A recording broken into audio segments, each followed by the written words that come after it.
You're watching BCTV. We're all about Branford.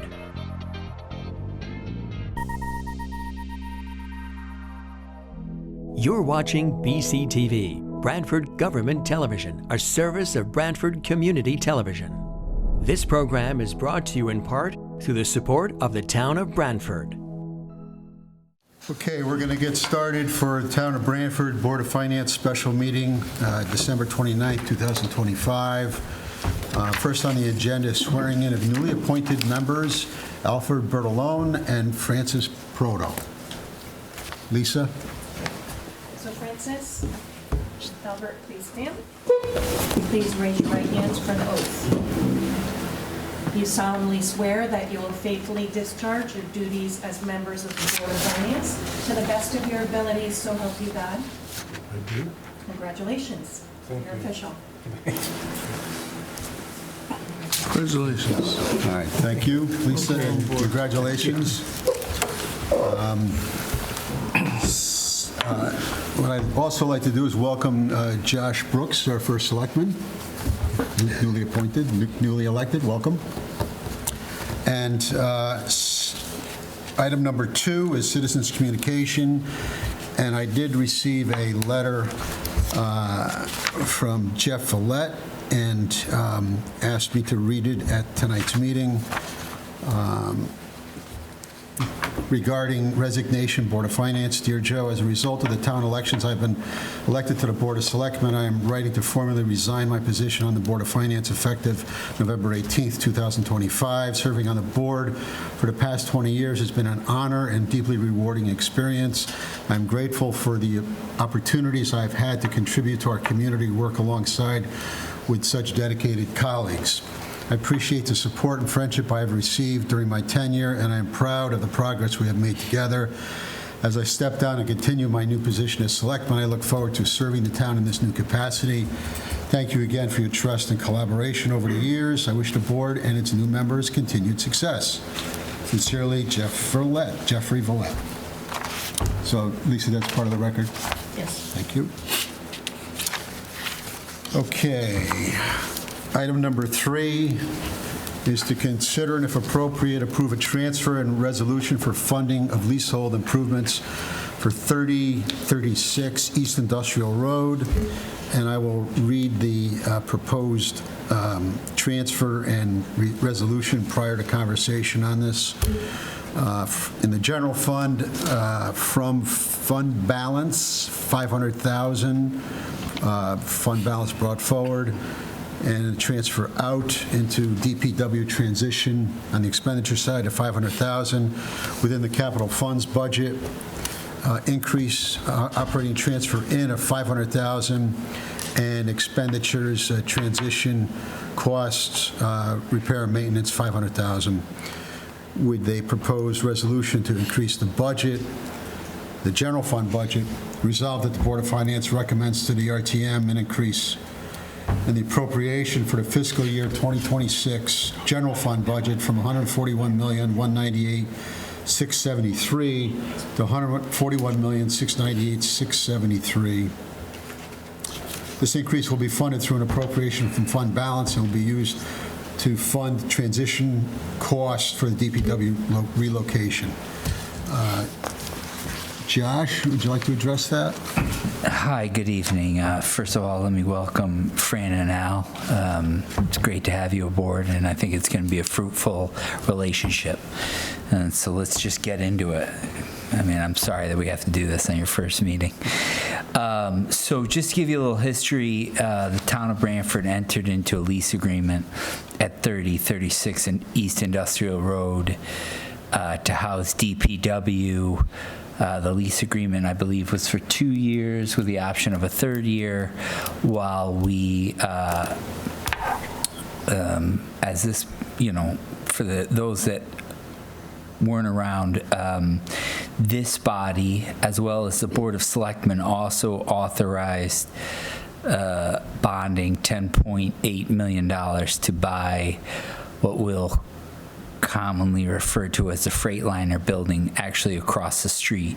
That that proposal is still waiting for approval with the RTM at my request, but we'll deal with that another time. If we do buy the Freightliner building, we will do it with the understanding that we cannot move into it until for at least 2 years. So the term of the lease that we are entered into would coincide with the lease that Freightliner would lease back to the town for that 2 years. So that's kind of where we're at with that building and why we're in that position. At the time of the lease, there was discussion that there would have to be some modifications to the building to house DPW. And so since this was all relatively quick and the turnaround in the election, now I am the first selectman, and so now I am here to address what we need for 30 East Industrial Road for DPW. And basically what it is we've gotten numerous pricing. We didn't go out to bid. We just got pricing from, there's a say the words. Yeah. Yeah, you want me to tell Yes, please. So one of the benefits of being a membership of the Council of Government is we participate in this program. Is called Easy IQ, and what that is it has a bunch of items that are basically pre-bid. And so what a lot of communities do is if they have relatively smaller projects, although could be somewhat decent size, they can basically get detailed quotes from the Easy IQ program, and by doing that, it fulfills the bidding requirements of many municipalities because it is related to a public purchasing cooperative. So we have used them in the past, but sometimes we find they're very useful because they provide a very detailed analysis of what's required in all the different pieces. And one of the services they provide along with the contractor is there's a group called the Gordian Group, which also serves as our owner's rep in those type of transactions. So generally speaking, that kind of tells you where the market is, and that's kind of a good starting point. And so that's what the Easy IQ program is. So we got some pricing from them, and as you saw, I sent that pricing over. We got 2 other prices from local contractors, which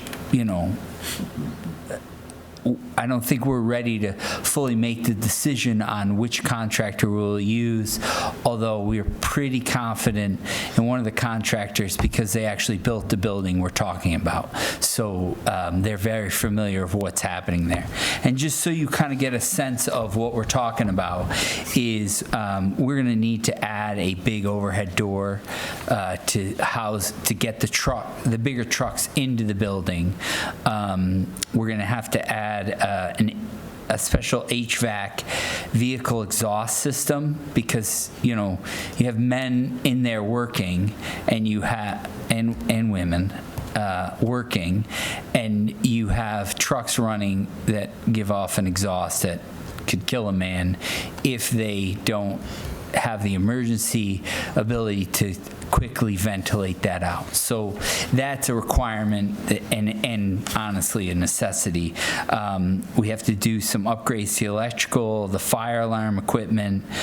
We got to add some other doors on the other part of the building to make a better egress.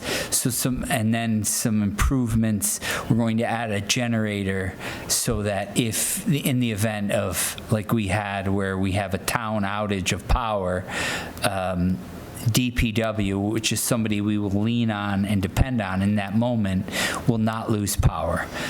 So those are some of the things. And as you saw from the pricing, we figure it's going to be anywhere from $400,000 to $450,000. So we're asking, so we can just do this in one shot, get it going, get it done. We're asking for $500,000.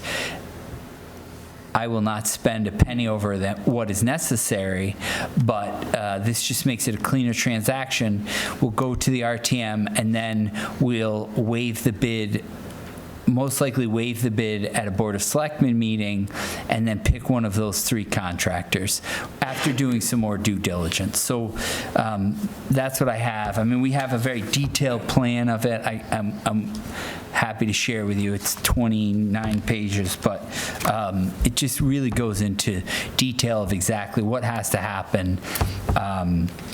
And then, you know, a lot of just the material to do the job, meaning the equipment and stuff, almost will total almost $200,000. So, and much of the equipment, by the way, we will keep for later uses. Like the overhead door, I think is $50,000 for that kind of overhead door. We will keep that overhead door. Some of the HVAC equipment that'll go on the roof, we will keep some of that. So it's not all going to be left with the building when we leave, but some of it will be. Okay, thanks. Questions from the board on this request? Will the generator be able to move with us as well?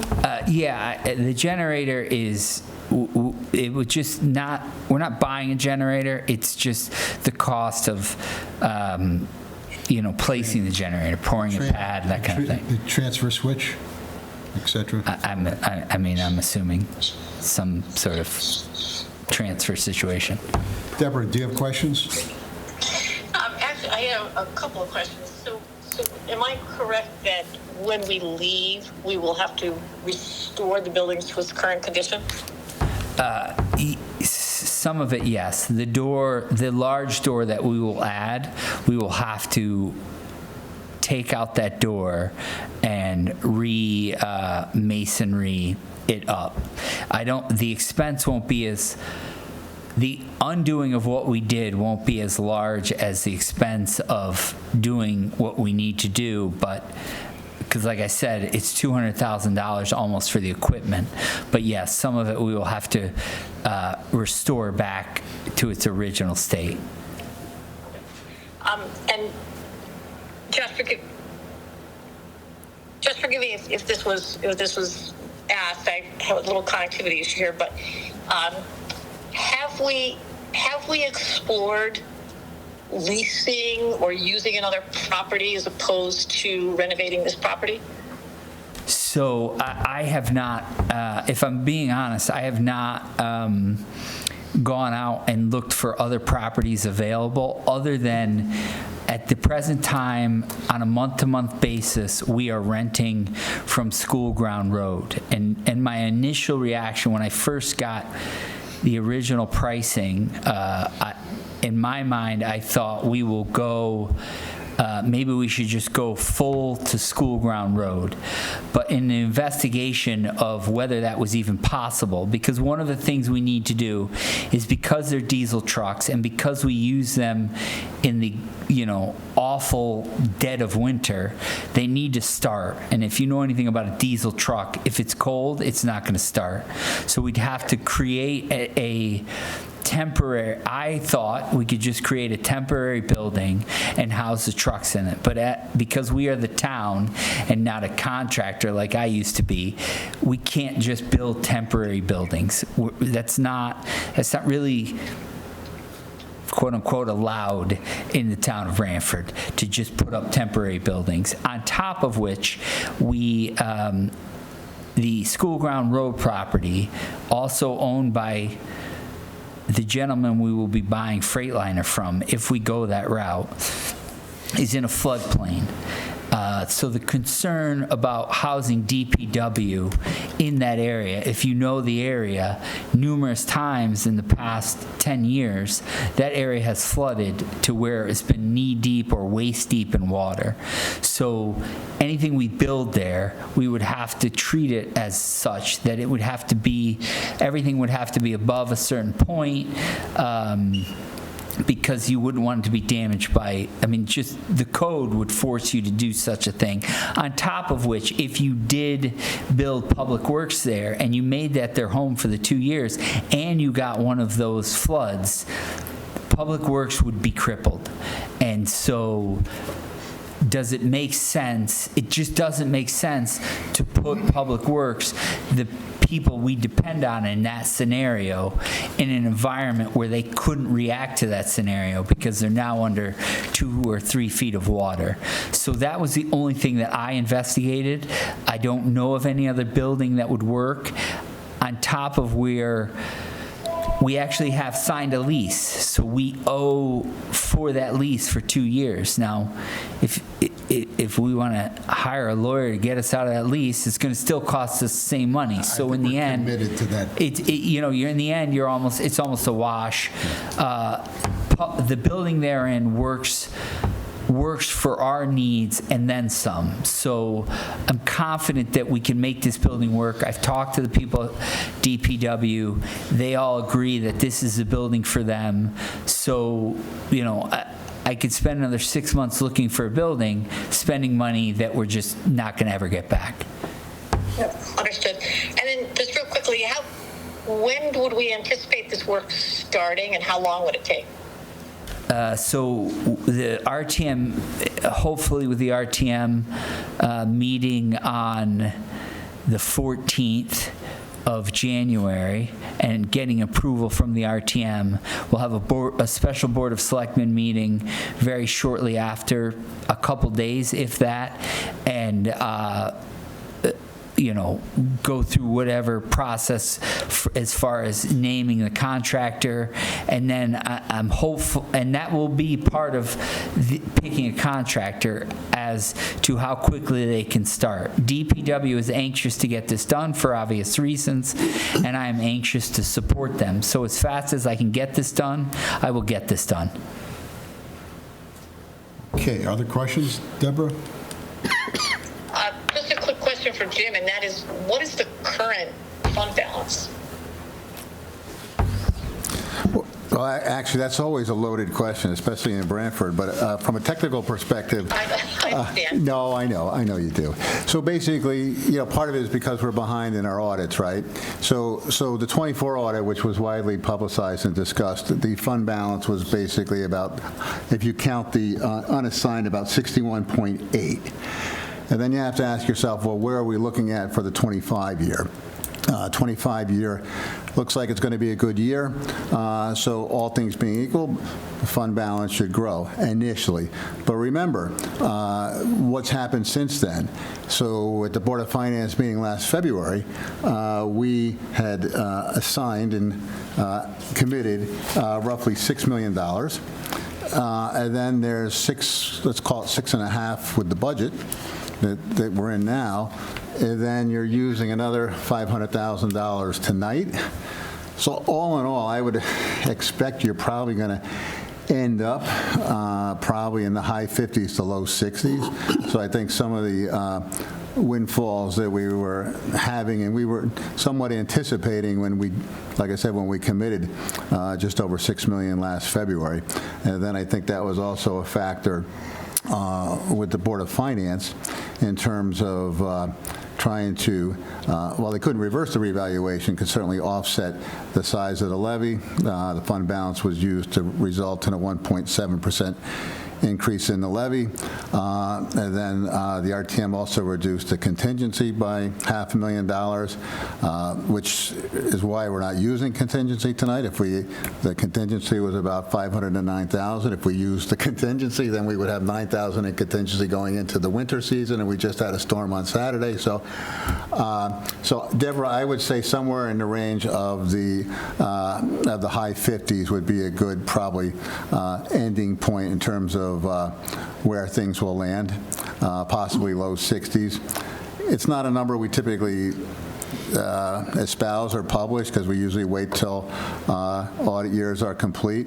But I do know that it's a reasonable question, and especially for our two new members who it's their first meeting and first appropriation out of fund balance. So I guess that's my long-winded answer for you. I'm sorry it took so long, but that's basically Thank you. Trying to put everything in context. Any other questions, Deborah? Hello? So I'm all set. You're all set. And I apologize that didn't note that Deborah is communicating via phone. She's not able to make the meeting tonight. Board member Deborah Conklin. So thank you for participating and for great questions. Other questions from the board members? Fran or Fran, good? Al, any questions? Well, I'm new, my first meeting, but it's just a lot of money to spend for a 2-year investment. And I'm sure you've done the due diligence and you've looked at everything else, and I'm sure you all feel that same way. But it's hard to get excited about voting for this, but I rely on management, and you've done the homework, and there is no other alternative. But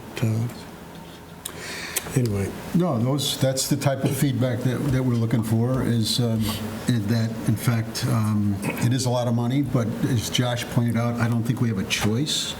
We're committed to the lease for 2 years, and so the good part about it, hopefully, will be the fact that it doesn't cost $500,000, and in fact, we're able to take some of the assets that we purchase with us. Yeah.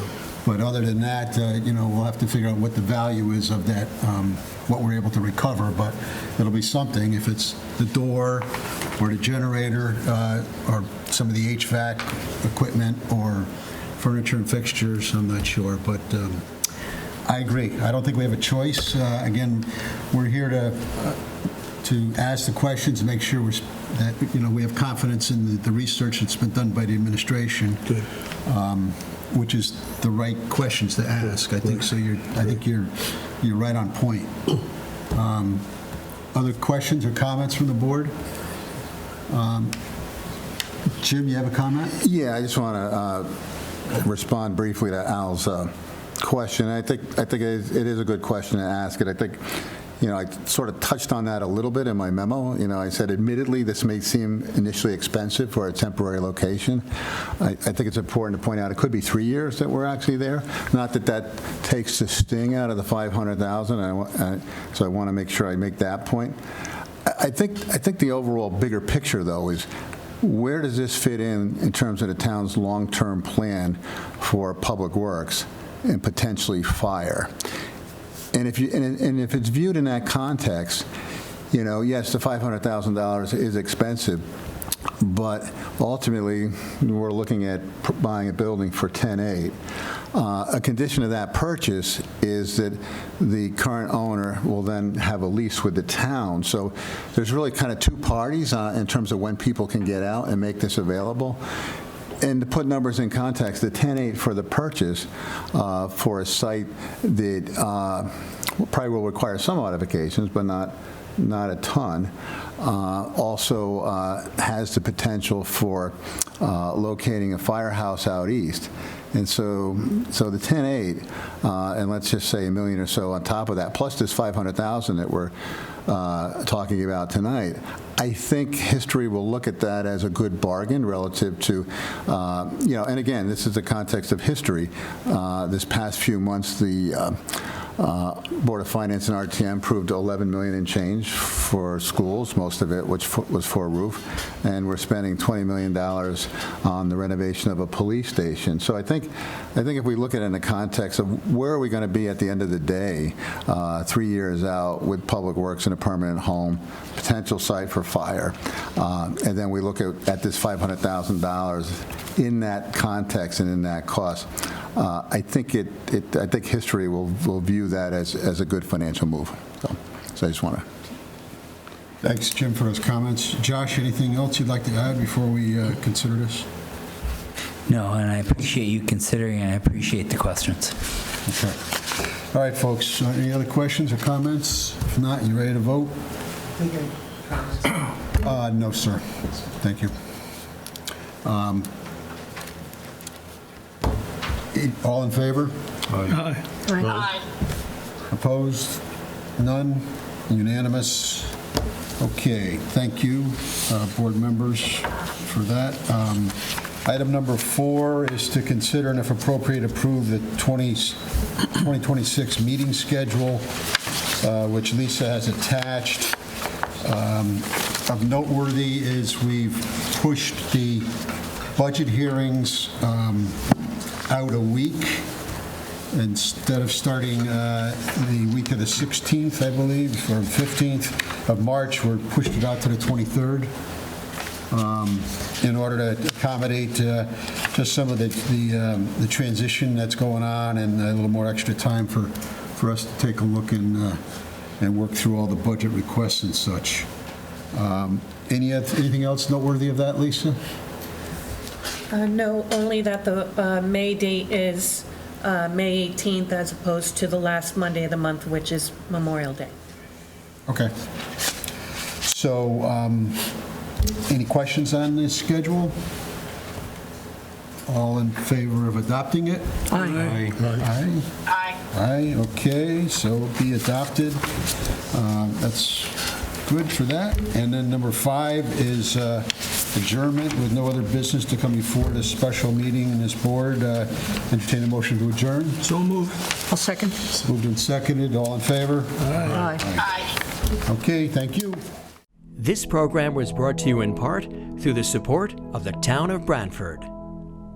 Watch town meetings and other videos on demand at BranfordTV.org.